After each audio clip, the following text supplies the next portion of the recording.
na kalagayan ng Panginoon Diyos ay espiritu.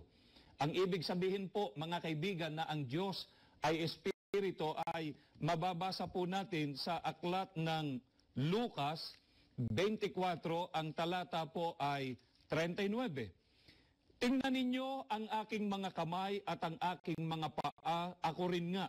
Hipuin ninyo ako at tingnan, sapagkat ang isang espiritu'y walang laman at mga buto na gaya ng inyong nakikita na nasa akin. Ang espiritu ay wala pong laman, walang buto o walang materya. Kaya natitiyak natin, kapatid na Christian, na ang Panginoon Diyos ay walang dugo. Ito po, mga kaibigan, ng likas na kalagayan ng Panginoon Diyos. Samantalang, ang Panginoong Kristo ay may laman at may buto sapagkat siya po ay tao sa likas na kalagayan. At yan ay pinatutunayan po mismo ng Panginoong Kristo dito po sa kanyang pahayag sa aklat po ng Juan sa 8, ang talata po ay 40.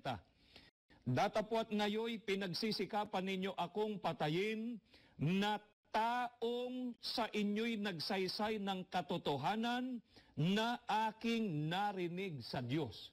Ipinakilala po ng Panginoong Kristo ang kanyang sarili na tao. Taong nagsaysay ng katotohanan na narinig niya sa Panginoon Diyos. Sa makatwid, kapatid na Romel, sang-ayon sa aral ng Biblia, ang salin ni Dr. George Lamsa sa Gawa 20:28.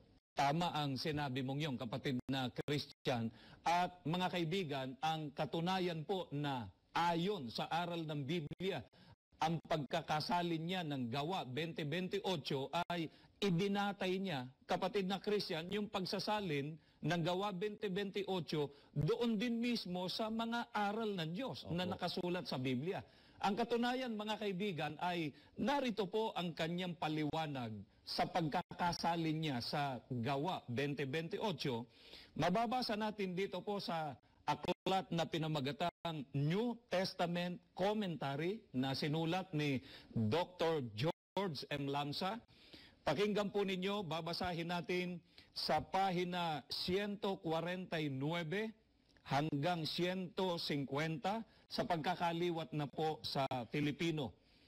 Sa mga tekstong silanganin ay ganito ang mababasa. Ang iglesia ni Kristo na binili niya ng kanyang dugo. Ang mga Hudyong Kristiyano ay hindi maaaring ginamit ang terminong Diyos sapagkat sa kanilang paningin, ang Diyos ay isang espiritu. At ang isang espiritu ay walang laman at dugo. Si Jesus na taga Nazaret ang nagbubo ng kanyang dugo sa krus para sa atin at hindi ang Diyos. Ayon po kay Dr. Lamsa, hindi maaaring ang Diyos ang bumili sa iglesia ng kanyang dugo sapagkat sa paningin po ng mga Hudyong Kristiyano, ang Panginoon Diyos ay espiritu. At ang espiritu ay walang laman at dugo. Kaya mga kaibigan, maling salin po ang iglesia ng Diyos sa Gawa 20:28. Ang tamang salin po ay iglesia ni Kristo sapagkat ang Panginoong Hesus Kristo po ang namatay at nagbubo ng kanyang dugo sa krus at hindi po ang Panginoon Diyos. Ngayon, kapatid na Romel, ang sabi po ni Mr. Robert, at baka ito po ay siya ring inaakala ng iba, ay nag-iisa lang daw si Dr. George Lamsa sa pagsasali ng Gawa 20:28 na Iglesia ni Cristo. Totoo po ba yun? Hindi po totoo yun, kapatid na Christian. Mga kaibigan, meron pa pong iba pang mga salin sa Ingles na nang isalin nila ang Gawa 20:28 ay Iglesia ni Cristo ang nakalagay. Halimbawa, sa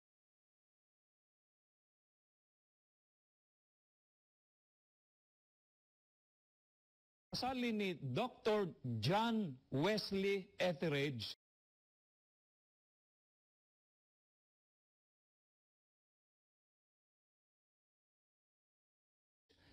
the apostolical acts and epistles from the Pishito or Ancient Syriac 1849 edition. Pansinin natin mga kaibigan na ito ay halos 100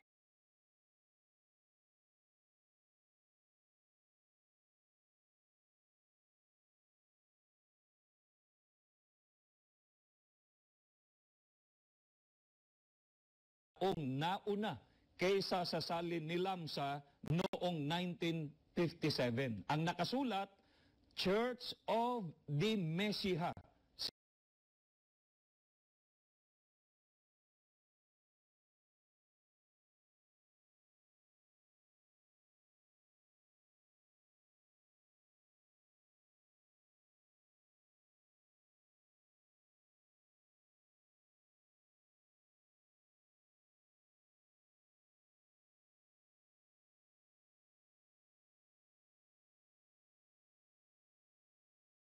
Ikaliligtad paliban ang kaligtasan. Sapagkat ang iba po ay sinasabi nila na saka na daw. Ang iba po naman, ang sinasabi nila ay hindi pa panahon para sa kanila.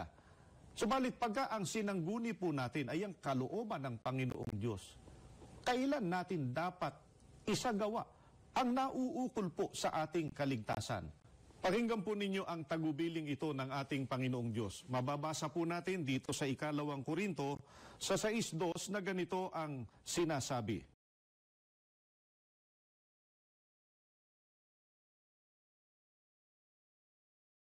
Sa kaukulang panahon ay pinakinggan kita. Sa araw ng pagliligtas, sinaklolohan kita. Tingnan ninyo, ngayon na ang panahong nararapat. Ngayon, ang araw ng pagliligtas. Malinaw po ang pahayag ng banal na kasulatan. Ngayon, ang panahong nararapat. Ngayon, ang araw ng pagliligtas. Ngayon po, nabuhay pa tayo at taglay pa natin ng lakas ang magandang pagkakataon. Samantalahin po natin ito. Kaya nga, ipinagpapasalamat po natin, kapatid na John, ang napakaraming mga panauhin natin na kasama ng ating mga kapatid ngayon. Tinugon nila ang panawagan ng Panginoon na masamantala nila na habang sila'y may buhay, may lakas, may pagkakataon, ay nagagawa po nilang magsuri sa mga kalooban ng ating Panginoon Diyos na nakasulat sa Biblia. Mga